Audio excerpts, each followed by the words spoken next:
जल है तो कल है और जल स्रोत है तो जल है।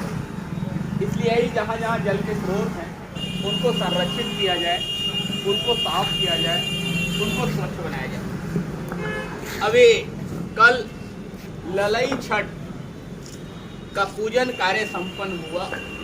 मूल रूप में यह ललई छठ का आयोजन पूजा अपने पुत्रों के लंबे आयु के लिए की जाती है और जिससे कि हम लोगों के पुत्र की आयु बढ़े, उन पर कोई संकट ना आए। और इसलिए जो भी हमारे जल के स्रोत हैं, तालाब हैं, कुंड हैं, पोखरे हैं, उन्हीं के किनारे ये पूजा का विधान है, जिसमें मुख्य रूप से पलाश के पत्ते, फूस, गुल्लर के टहनी और भिन्न भिन्न अन्य उत्पाद भी इसमें प्रयोग किए जाते हैं।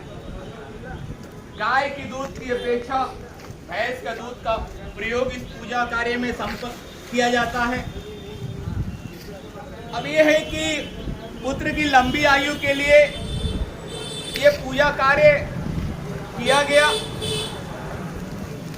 मगर क्या पूजा के बाद उनकी कोई भी नैतिक जिम्मेदारी नहीं है क्या कि वो अगले दिन आकर उस जल स्रोत पर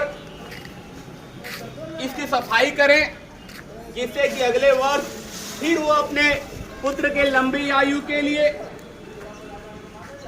ऐसे पूजा कार्य को संपन्न कर सके।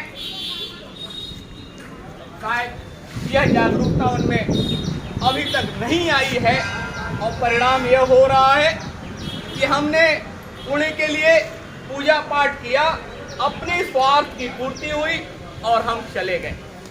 यदि ऐसा ही होता रहा तो आने वाले दिनों में जो हमारे जल के स्रोत हैं, तालाब हैं, कुंड हैं, पोखरे हैं, सूख जाएंगे।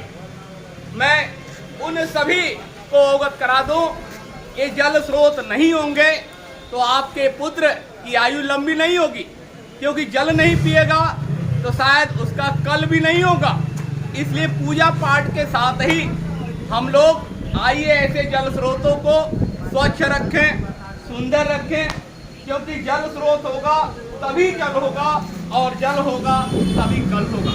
मैं डॉक्टर अशोक कुमार सोनकर, सहायक प्रोफेसर, इतिहास विभाग, सामाजिक विज्ञान संकाय, काशी हिंदू विश्वविद्यालय, बहुत बहुत धन्यवाद।